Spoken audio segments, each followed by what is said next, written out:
Thanks for watching the Crown of Justice Report today. I'm Rainey Romero. Happy Tuesday. Today we're talking about the murder trial, which is set to start on Monday for Letecia Stauch.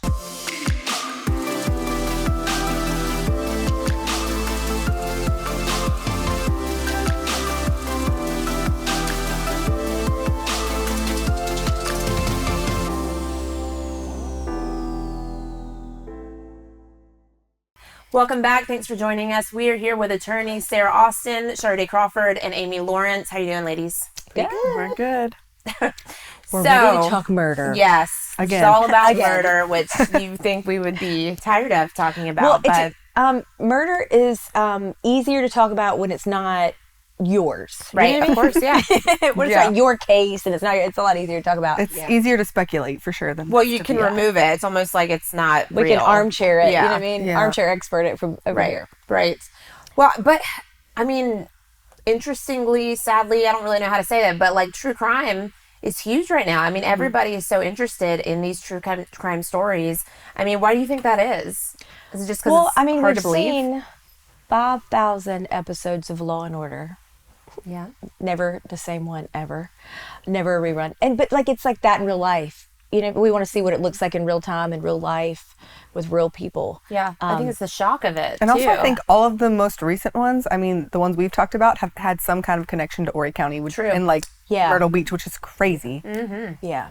But Kind it's of close to home. Freaky. Yeah, kind of creepy, but close to home. But yeah, I think, these true crime stories are now almost like the new thrillers or something. You know what I mean? It's weird to say. I always giggle at those memes or like those reels or TikToks or whatever, and it's like, just me, Mama 4, listening to my murder podcast and drinking my iced coffee. Yeah. Well, I think that might be part of it too. It's kind of like a scandal, and it's not like yours. the shock of hearing of these, that people actually do this. But it also is freaky, which is why I feel like people are also developing all this anxiety and stuff in the world as well. But anyway, so Letecia Stauch, she has a connection to Horry County because she was an Horry County teacher, right? Yeah, I think she's from Loris. Okay. She was a special needs teacher here, which is terrifying. Well, she had a couple different positions, and I think the last one was special needs teacher. Yeah. Child's child. Which is, disturbing to say the least, for sure. Sharday, I'm going to start with you because I know you know a lot of the details of kind of this case. Kind of walk us through what happened. So Letecia Stauch was living in Colorado back in January of 2020 when her 11-year-old stepson is reported missing. She tells police that her stepson went to a friend's home and then never came back home. And so for the next 2 months, Colorado starts investigating, and they're doing this mass search for this little boy. Amber alerts. They're contacting witnesses, they're walking neighborhoods, and even after a month, once the son was not found, they expanded the search to another county that was adjacent to where he was reported missing.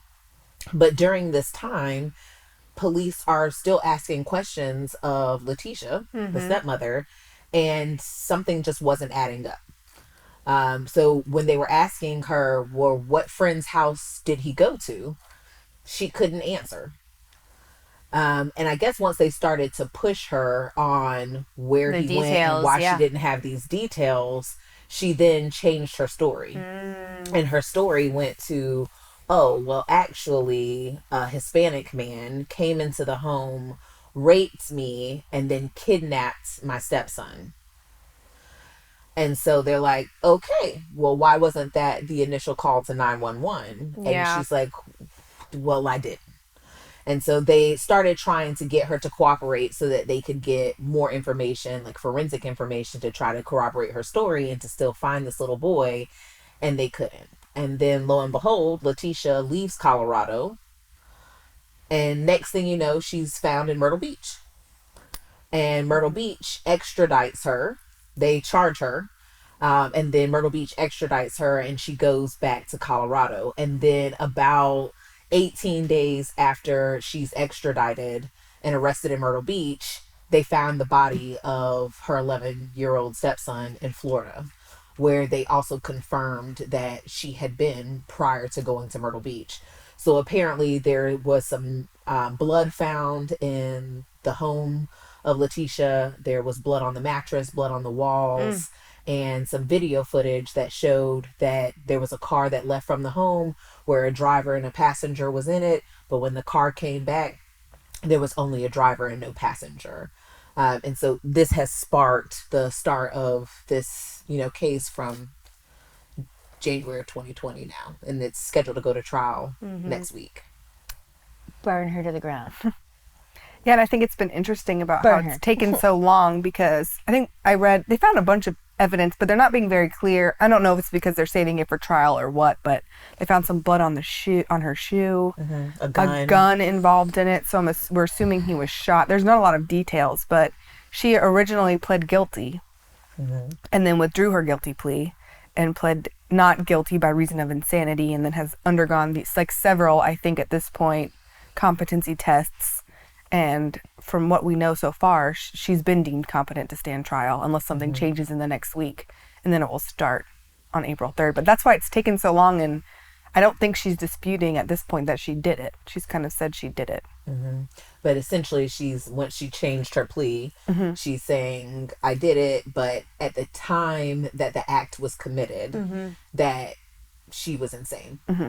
And so the original evaluations that she's had 2 at this point have said she's competent to stand trial, which is a separate standard and a separate evaluation than what happens when you're evaluated for whether you were competent at the time of the act.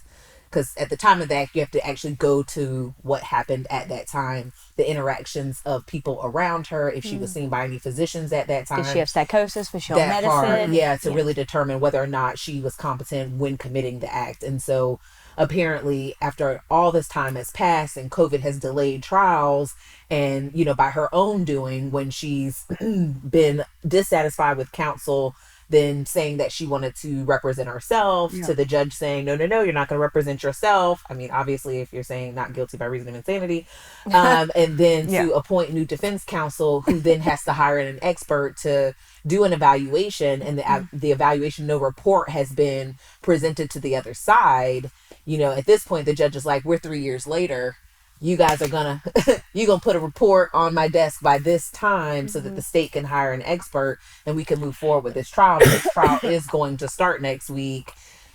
And we're going to go from there. To be 3 years in and to still be waiting on a report from the defense that to show some sort of mental incompetence in this moment, and we still don't have it, is kind of insane. Yeah. Which tells me they're probably not going to have one. Yeah. Because I think she made that, she put in that plea herself, pro se. It was a lawyer didn't get up there and give it for her and didn't assert it. I think it was she was doing it, which tells me it's bullshit. So we're not going to see it. I don't think we're ever going to get that report from a licensed doctor that says that she was insane at the time of the murders. I don't think it's going to come. And I think this trial is going to start, and she's going to be found guilty. I just feel bad for her current lawyer, because it feels like, I never want to blame the defendant, but here the delay has been all her changing her mind, and she's complained about all of her lawyers. She's going to do it herself. And so now her current lawyer has got this case, and he's got to represent her the best that they can. And I don't know. I mean, I feel like it's going to be difficult 3 years later to go back and prove that she was insane at that time. It would have been easier to do closer to the act. In these kind of cases, when we see people trying to represent themselves, they appoint a lawyer, but she will be able to ask the questions and do those things, but there will be a lawyer there to guide her along the way, I guess. So I feel really sorry for that attorney. Who's trying to get that report and prove that she was insane at that time. He's doing his or her it's job. Like almost impossible, but that's like the to total go back short now. end of the stick and the short straw of life that you got drawn on that one. That's got to be so hard. When life gets